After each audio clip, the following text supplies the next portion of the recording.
Hi dudes, இன்னைக்கு நம்ம boys over flower சீரீஸ்க்கான episode 14 தான் பார்க்க போகிறோம். இந்த எபிசோட் புரியணும்னா இதுக்கு முன்னால் இருக்கிற 13 எபிசோட் பார்த்துருந்தா மட்டும்தான் முடியும். ஸோ பார்க்காதவங்க பார்த்துட்டு இருந்துருங்க.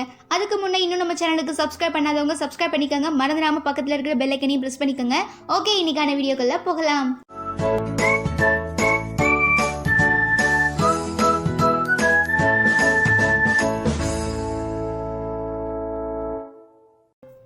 இந்த எபிசோட்கான ஓப்பனிங் சீன்ல நம்ம ஆளுங்க 4 பேருமே செம்ம ஜாலியா போர்ட்ல உட்காந்து அப்படியே ஊர்லாம் சுத்தி பார்த்துட்டு இருக்கும்போது ஆப்போசிட்ல நம்ம ஜான்சியை காப்பாத்தினா அந்த ஹாசினிங்கிற பொண்ணு பாட்டு பாடிக்கிட்டே வரா.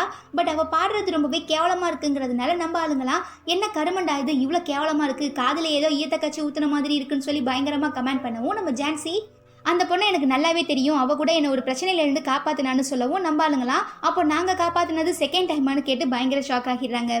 அதுவே இங்க நம்ம ஜேசனோட அம்மா அவங்க கம்பெனியில் இருக்கிற நிறையவே முக்கியமான ஆளுங்க எல்லாருமே கொஞ்ச நேரத்துக்கு முன்னாடி நம்ம ஜேசன் அவங்க பிஏ கிட்ட ஜேகே குரூப் பத்தி பேசினா இல்லையா, அவங்க ஃபாரின்ல இருந்து வந்து நம்ம ஜேசன் கம்பெனி கூட சேர்ந்து ஒரு பிசினஸ் பண்ணலான்னு சொல்லி முடிவு பண்ணி வராங்க. அவங்கள வெல்கம் பண்ற நம்ம ஜேசனோட அம்மா எங்க உங்க பொண்ணு ஹாசினி வரலையா, அவளை பாக்குறதுக்கு நான் ரொம்பவே ஆர்வமா இருக்கேன் அப்படின்னு சொல்லும்போது அவ இந்த காலத்து பொண்ணுங்கிறதுனால எப்பயுமே ரொம்ப சுதந்திரமா இருக்கணும்னு தான் ஆசைப்படுவா. அதனாலதான் எங்களுக்கு முன்னாலேயே இந்த ஊருக்கு வந்து ஊரை சுத்தி பார்த்துட்டு இருக்காங்கிறத சொல்றாங்க. அதுக்கப்புறம் ஒரு பெரிய கான்ஃபரன்ஸ் நடக்குது. அந்த கான்ஃபரன்ஸ்ல நம்ம ஜேசன் ஷின்வா குரூப் கூட சேர்ந்து ஜேகே குரூப்ஸ் எந்த மாதிரியான ப்ராஜெக்ட்லாம் பண்ண போறாங்க, இந்த ப்ராஜெக்ட்னால எவ்வளவு ஒர்க்கர்ஸ் பயனடைய போறாங்க, இதனால எவ்வளவு ப்ராஃபிட் வரப்போகுது, ஏசியாலேயே கண்டிப்பா சவுத் கொரியா ஒரு பெரிய தாக்கத்தை உருவாக்கும் அப்படிங்கிற மாதிரி பயங்கரமா நம்ம ஜேசன் ஸ்பீச்லாம் கொடுக்குறான். இதை பார்த்து அங்க இருக்கிற எல்லாருமே பயங்கர இம்ப்ரெஸ் ஆகிடுறாங்க.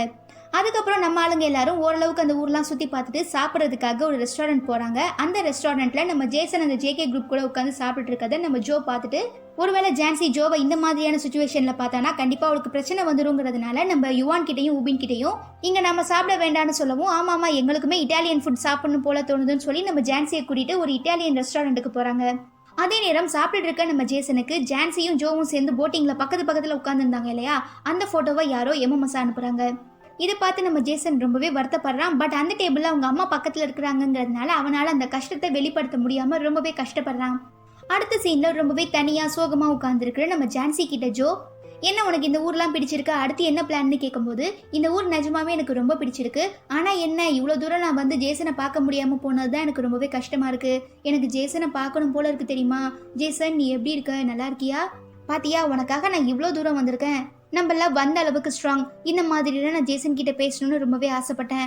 பட் இங்கே வந்ததுக்கு அப்புறம் ஜேசனை என்னால் பார்க்க கூட முடியல, இவ்வளோ நடந்ததுக்கு அப்புறம் எனக்கு கொஞ்சம் கூட நம்பிக்கை இல்லை, பேசாம நான் திரும்ப ஊருக்கே போயிடலான் இருக்கேன்னு சொல்லவும் நம்ம ஜோ நீ என்ன விளையாடுறியா, இந்த மாதிரியான வாய்ப்பு கண்டிப்பாக இதுக்கப்புறம் கிடைக்காது, நீ எவ்வளோ தைரியமான பொண்ணு, எனக்கு எவ்வளவோ விஷயங்களை நீ சொல்லி கொடுத்துருக்க, ஈவன் சோஃபியா விஷயத்தில் நான் பாரிஸ்க்கு போனதுக்கு காரணமே நீ தான், அங்கே போனதுக்கு அப்புறம் தான் எனக்கு வாழ்க்கை உண்மையான காதல்னா என்னங்கிறதே புரிஞ்சிச்சு, அப்படி இருக்கும்போது உனக்கு ஒரு பிரச்சனைன்னு வந்தா நான் என்ன விட்டு கொடுத்துருவேனா, நீ எதுக்கும் கவலைப்படாத, கண்டிப்பா ஜேசனை உன் கூட பேச வைக்க வேண்டியது என்னோட பொறுப்புங்கிற மாதிரி நம்ம ஜான்சிக்கு ப்ராமிஸ் பண்றான்.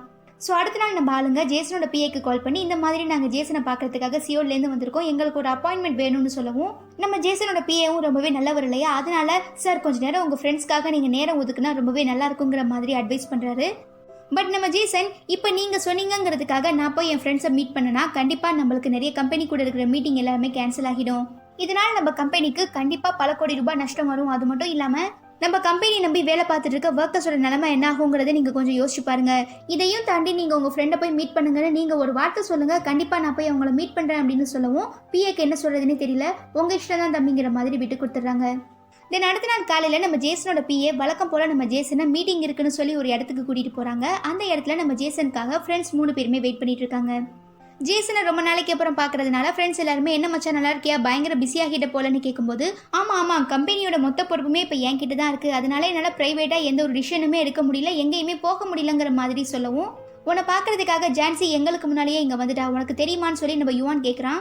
நான் ஏன் அவளை பார்க்கணும், இதுக்கப்புறம் அவளை பற்றி என்கிட்ட எதுவும் பேசாதீங்கன்னு சொல்லும்போது நம்ம ஜோ என்னடா இப்படிலாம் பேசுகிற, உன்னை பார்க்கறதுக்காக அவள் எவ்வளோ கஷ்டப்பட்டு இங்கே வந்திருக்கான்னு சொல்லி கேட்கும்போது இங்கே பாருங்க நான் ஜான்சி கூட சும்மா டைம் பாஸ்க்காக தான் பழகினேன், நீங்களும் இந்த மாதிரி எத்தனையோ பொண்ணுங்க கூட சேர்ந்து ஊர்லாம் சுற்றி அதுக்கப்புறம் கழட்டி விட்டுருக்கீங்களா, அதே மாதிரி தான் இதுவுமே, இப்போ என்னமோ பெரிய யோகியனுங்க மாதிரி என்கிட்ட வந்து அவளுக்காக பேசிட்டு இருக்கீங்கன்னு கேட்கவும் நம்ம யுவான் பயங்கரமாக காண்டாகி நீ சொன்ன மாதிரி எத்தனையோ பொண்ணுங்க கூட நாங்கள் ஊர் சுற்றி இருக்கோம், ஆனால் யாரையுமே ஏமாத்தணுங்கிற இன்டென்ஷனில் நாங்கள் பழகினது கிடையாது, அவங்களா வருவாங்க அவங்களா பாதியில் போயிடுவாங்க அவ்வளோதான், ஆனால் ஜான்சி அப்படி கிடையாது, அவள் உனக்காக எவ்வளோ விஷயம் பண்ணியிருக்கா தெரியுமா, இதுக்காக தானே நான் அப்போவே சொன்னேன் இந்த விஷயத்தில் நீ ஈடுபடாத, அவள் பின்னால் சுத்தாதன்னு, நான் அவ்வளவு சொல்லியும் நீ கேட்காம அவ தான் வேணும்னு அனுப்பிடிச்சு அவளை லவ் பண்ண வச்சு இப்ப அந்த பொண்ணு வாழ்க்கையே கேள்விக்குறியா இருக்கு தெரியுமா? அந்த பொண்ணு ரொம்ப பாவண்டா, உன்னால எவ்வளவு பிரச்சனையை ஃபேஸ் பண்ணிட்டு இருக்கான்னு சொல்லி எவ்வளவோ சொல்றான். பட் நம்ம ஜேசன், இங்க பாருங்க, எங்க கம்பெனியோட மொத்த பொறுப்புமே இப்ப என்கிட்ட தான் இருக்கு. ஷின்வா கம்பெனிஸை நம்பி கிட்டத்தட்ட 7 லட்சம் ஒர்க்கர்ஸும் அவங்க ஃபேமிலிஸும் இருக்காங்க. ஜான்சி ஒருத்திக்காக அவங்க எல்லாரையுமே என்னால் ஏமாற்ற முடியாது.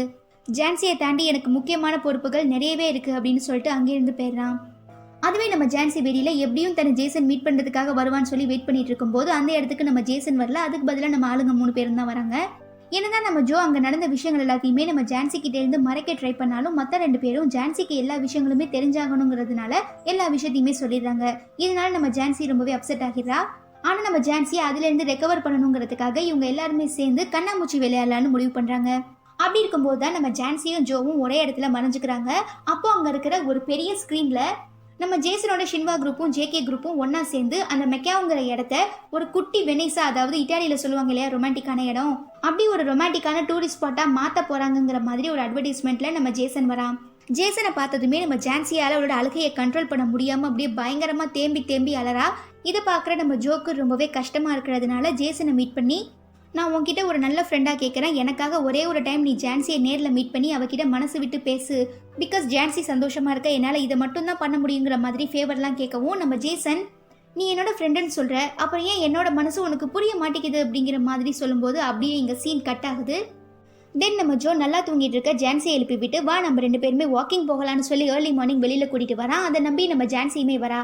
அதுக்கப்புறம் தான் ஜோ, இங்கே பாரு உனக்காக அந்த பிரிட்ஜுக்கு பின்னால் ஜேசன் வெயிட் பண்ணிட்டு இருக்கான், இந்த சான்ஸை விட்டால் கண்டிப்பாக இதுக்கப்புறம் ஒரு சான்ஸ் கிடைக்கவே கிடைக்காது. ஸோ நீ ஜேசன் கிட்ட உன் மனசில் இருக்கிற எல்லா விஷயத்தையும் சொல்லிடு, அவனுமே அவன் நினைக்கிறாங்கிறத சொல்லிடுவான். ஆல் த பெஸ்ட்னு சொல்லி நம்ம ஜான்சி அனுப்பி வைக்கிறான். தென் ரொம்ப நாளைக்கு அப்புறம் நம்ம ஜேசனை மீட் பண்ணுற ஜான்சிக்கு என்ன பேசுறதுனே தெரியல, பயங்கரமாக தடுமாறுறா. இதை நோட் பண்ணுற நம்ம ஜேசன், எதுக்கு நீ என்னை பார்க்கறதுக்காக இவ்வளோ தூரம் வந்தேன்னு கேட்கும்போது, ஏன் ஜேசன் நான் உன்னை பார்க்கறதுக்காக வரக்கூடாதான்னு கேட்குறா. உன்னை நான் எப்படியாவது என்னோட மனசுல இருந்து அழிக்கணும்னு ட்ரை பண்ணிட்டு இருக்கேன், நீ ஏன் இப்படி அடிக்கடி மூஞ்ச வந்து காட்டிட்டு இருக்க, இப்போ உனக்கு என்ன பிரச்சனை, என்கிட்ட இருந்து என்ன எக்ஸ்பெக்ட் பண்ணி இங்க நீ வந்தேன்னு சொல்லி கேட்டுட்டு மனசுக்குள்ளேயே ஒரு சில விஷயங்கள் என்ன உன்கிட்ட பேச விடாம தடுத்துட்டு இருக்கு. ஆனா கண்டிப்பா கூடிய சீக்கிரம் உன்னை நான் வந்து மீட் பண்ணுவேன், ப்ளீஸ் எனக்காக கொஞ்ச நாள் மட்டும் வெயிட் பண்ணுங்கிற மாதிரி நினைச்சுக்கிறான். ஆனா நம்ம ஜேசன் மனசுக்குள்ள நினைச்சிட்டு இருக்கிறது எப்படி நம்ம ஜான்சி கேட்கும், நீ என்னோட ஜேசன் கிடையாது, என் ஜேசன் என் மேல கண்மூடித்தனமா உயிரையே வச்சிருந்தான், நீ வேற யாரோ, நீ ரொம்பவே மோசமானவன் அப்படின்னு சொல்லவும் நம்ம ஜேசன், இங்க பாரு நீ இப்ப பாத்துட்டு இருக்க ஜேசன் தான் உண்மையான ஜேசன், அப்ப ஏதோ உன்னை கரெக்ட் பண்ணணுங்கிறதுக்காக அப்படிலாம் நடிச்சிட்டு இருந்தேன், என்னை பார்த்து ஏமாந்தது உன்னோட தப்புன்னு சொல்லவும் நம்ம ஜான்சிக்கு பதில் என்ன சொல்றதுனே தெரியல, அப்படியே பயங்கரமா அழ ஆரம்பிச்சிடுறா. என்னதான் நம்ம ஜேசன் ஜான்சிக்கு முன்னால ரொம்பவே முரட்டுத்தனமா நடந்துக்கிட்டாலும் மனசுக்குள்ள ஜான்சியை நினைச்சு ரொம்பவே ஏங்கிட்டு இருக்கான். அதுக்கப்புறம் நம்ம ஜான்சி ஜேசனே தன்னை வேண்டான்னு சொல்லிட்டாங்கிற சோகத்துல அப்படியே அந்த போட்ல உட்காந்து போயிட்டு இருக்கும்போது அந்த போட்டை ஓட்டுறவர் ஏதோ பாட்டெல்லாம் பாடுறாரு. அப்போ நம்ம ஜான்சிக்கு ஜேசனை ஸ்டார்டிங்கில் மீட் பண்ணது, சண்டை போட்டது, அதுக்கப்புறம் ஜேசன் ஜான்சி சுற்றி வந்தது, ஜான்சிக்கு ஜேசன் மேலே லவ் வந்தது, இவங்க 2 பேருமே வெளிநாட்டுக்கு டூர் போனது, இந்த மாதிரி ரொம்பவே ஸ்வீட்டான டைம்ஸ் எல்லாம் நினச்சி பார்த்து ரொம்பவே வருத்தப்பட்டு அழ ஆரம்பிக்கிறா. அதுவே இன்னொரு சைடு நம்ம ஜேசனோட அம்மாக்கு ஜேசனும் ஜான்சியும் மீட் பண்ண விஷயம் தெரிஞ்சு போயிடுது.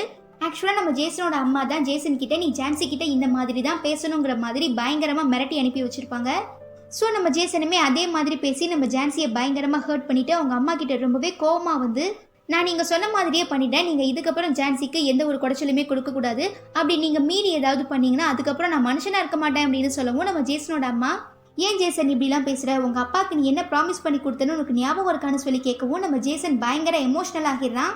பிகாஸ் நம்ம ஜேசனுக்கு அவங்க அப்பாவை ரொம்பவே பிடிக்கும். ஸோ இறந்து போன தன்னோட அப்பாவை அம்மா ஞாபகப்படுத்திட்டதுனால ரொம்பவே தேம்பி தேம்பி அழ ஆரம்பிக்கிறான். அது மட்டும் இல்லாமல் நீ ஜான்சி ஒருத்திக்காக உனக்கு இருக்கிற எல்லா பொறுப்புகளையுமே விட்டு கொடுத்துட்டு ரொம்பவே சுயநலமா இருந்தீங்கன்னா கண்டிப்பா நம்ம கம்பெனி நம்பி இருக்கிற 7 லட்சம் ஒர்க்கர்ஸோட ஃபேமிலியோட எதிர்காலமே கேள்விக்குறியா போயிடும் அப்படின்னு சொல்லி பயங்கரமா மிரட்டவும், ஏற்கனவே பயங்கர எமோஷனலா இருந்த நம்ம ஜேசன் பயத்துல இதுக்கப்புறம் எதுவும் பேசாதீங்க, வாயை மூடுங்கன்னு சொல்லி கதற ஆரம்பிச்சிடுறான். இங்க கட் பண்ணி நமக்கு கொரியால காட்டுறாங்க. நம்ம ஜான்சியோட தம்பிக்கு பயங்கரமா வயிற்று வலிக்குதுங்கிறதுனால ஒரு ஹாஸ்பிட்டல்ல வந்து அட்மிட் பண்றாங்க. அந்த ஹாஸ்பிட்டலோட டாக்டர் வேற யாரும் கிடையாது, நம்ம ஜான்சியோட கடைக்கு அடிக்கடி வந்து கோளாறு கொடுத்துட்டு இருப்பாரு இல்லையா நம்ம ஜோவோட தாத்தா, அவர் தான்.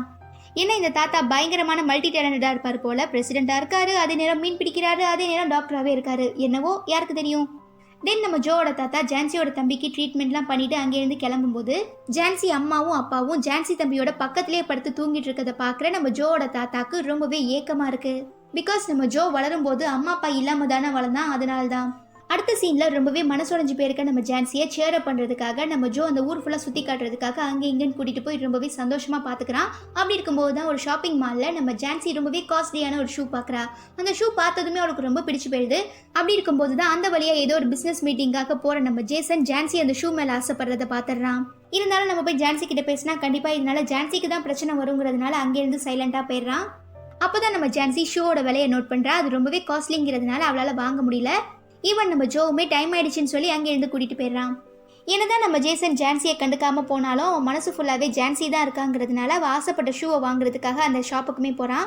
அதே நேரம் அதே ஷூ எடுக்கிறதுக்காக இன்னொரு கை வருது. யாரா அதுன்னு பார்த்தா வேற யாரும் இல்லை, ஜான்சியை காப்பாத்தின ஹாசினி தான். ஹாசினிக்குமே இந்த ஷூ ரொம்பவே பிடிச்சு போயிட்டதுனால ஜேசனுக்கும் ஹாசினிக்கும் நடுவில் அந்த ஷூக்காக பயங்கர ஃபைட் வருது. கிட்டத்தட்ட 2 பேருமே இந்த ஷூவை விட்டு கொடுக்க முடியாதுங்கிற மாதிரி ஃபைட் பண்ணுறாங்க. அப்போ நம்ம ஜேசனோட பிஏ ஹாசினி கிட்ட மேடம் தயவு செஞ்சு விட்டு கொடுத்துருங்கன்னு சொல்லவும் அவளுமே விட்டு கொடுத்துட்றா. அதுக்கப்புறம் சார் உங்களுக்கு ஜான்சியோட ஷூ சைஸ் தெரியுமான்னு சொல்லும்போது இவ ஹைட்டு தான் இருப்பான்னு நினைக்கிறேன், எங்க உன் காலை காட்டுன்னு சொல்லி அந்த பொண்ணுக்கு அதாவது ஹாசினிக்கே அந்த ஷூ எல்லாம் போட்டு பார்த்துட்டு கரெக்டாக இருக்கு, கண்டிப்பா ஜான்சிக்குமே ஃபிட் ஆகும்னு சொல்லும்போது இந்த சான்ஸை யூஸ் பண்ணிக்கிற ஹாசினி அந்த ஷூவை தூக்கிட்டு ஓடிடலான்னு சொல்லி அங்கேருந்து எஸ்கேப் ஆகிடலான்னு சொல்லி ட்ரை பண்றா. பட் நம்ம ஆளு தான் ஆல்ரெடி இல்லையா, 2 ஸ்டெப் எடுத்து வச்சாலே போதும், ஈஸியா அந்த பொண்ணு அங்கேயே மடக்கி ஷூவையுமே வாங்கிடுறாரு. இதுல ஹைலைட் என்னன்னா இவங்க 2 பேருமே பிசினஸ் பார்ட்னர். பட் இவங்க 2 பேரும் யார் யாருங்கிறது இவங்களுக்கே தெரியாது. ஸோ ஃபர்ஸ்ட் மீட்டிங்லேயே இவங்க 2 பேருக்குள்ள பயங்கர தகராறு வந்துடுறதுனால ஒருத்தர் இன்னொருத்தர லூசு மாதிரி பார்க்குறாங்க. அடுத்த சீன்ல நம்ம ஜேசனோட அம்மா ஜான்சி எங்கன்னு சொல்லி அவங்க பிஏ கிட்ட கேட்கும்போது ஜான்சி கிட்ட ஜேசன் தம்பி இந்த மாதிரி எல்லாம் பேசினதுனால ஜான்சி திரும்ப நாளைக்கே கொரியா கிளம்பி போறாளான்னு சொல்றாங்க. அப்போ இப்போ ஜேசன் என்ன பண்ணிட்டு இருக்கான்னு கேட்கும்போது ஜேசன் தம்பி இன்னுமுமே கான்ஃபரன்ஸ் ரூமில் தான் இருக்காங்க அப்படிங்கிற மாதிரி சொல்லிடுறாரு. ஆக்சுவலாக இந்த மனுஷன் ரொம்ப ரொம்ப பாவம், அம்மாக்கும் பையனுக்கும் நடுவில் மாட்டிக்கிட்டு படாத பாடுபட்டு இருக்காரு. அப்படியே கட் பண்ணி கான்ஃபரன்ஸ் ரூமில் இருக்கிற நம்ம ஜேசனை காட்டுறாங்க. ஜேசன் நம்ம ஜான்சி கூட எடுத்து அந்த வீடியோஸ்லாம் பார்த்து அப்படியே பயங்கரமாக ஃபீல் பண்ணிட்டு இருக்கும்போது தான் ஜான்சி நம்ம ஜேசனுக்காக லாஸ்ட்டாக ஒரு வீடியோவில் பேசியிருந்தா இல்லையா, ஜோ கூட ரெக்கார்ட் பண்ணால அந்த வீடியோவை போட்டு பார்த்து அப்படியே பயங்கரமாக அழ ஆரம்பிச்சிடுறான். ஓகே இதுக்கப்புறம் இங்கே உட்காந்தா கண்டிப்பாக எதுவுமே சரிப்பட்டு வராதுன்னு சொல்லி அங்கேருந்து கிளம்புறதுக்காக பார்க்கும்போது தான் நம்ம ஜேசனோட அப்பா நம்ம ஜேசன் கிட்ட சின்ன வயசுல நான் இங்க இல்லாதப்ப நீ என்ன பண்ணுவேன்னு சொல்லி கேட்டிருக்கும் போது நம்ம ஜேசன் சின்ன பையனா இருக்கும் போதே நான் அக்காவையும் அம்மாவையும் ரொம்பவே நல்லா பார்த்துப்பேன், அது மட்டும் இல்லாம நம்ம கம்பெனியை ஒரு பெரிய கம்பெனியா மாத்துவேன்னு சொல்லியிருப்பான். இந்த விஷயத்தை வச்சுதான் நம்ம ஜேசனோட அம்மா கொஞ்ச நேரத்துக்கு முன்னால ஜேசனை பயங்கரமா பிளாக்மெயில்லாம் பண்ணிருப்பாங்க. ஸோ திரும்ப தன்னோட அப்பாவுக்கு பண்ணி கொடுத்த ப்ராமிஸ் தனக்கு ஞாபகம் வந்துடுறதுனால நம்ம ஜேசன் ரொம்பவே மனசுடைஞ்சு போய் அழ ஆரம்பிச்சிடுறான். ஓகே நம்ம ஜான்சி இப்போ திரும்ப கொரியா போறதா சொன்ன அந்த டேவுமே வந்துடுது. உபினும் யுவானும் முன்னாலேயே கொரியா கிளம்பி போயிருப்பாங்க.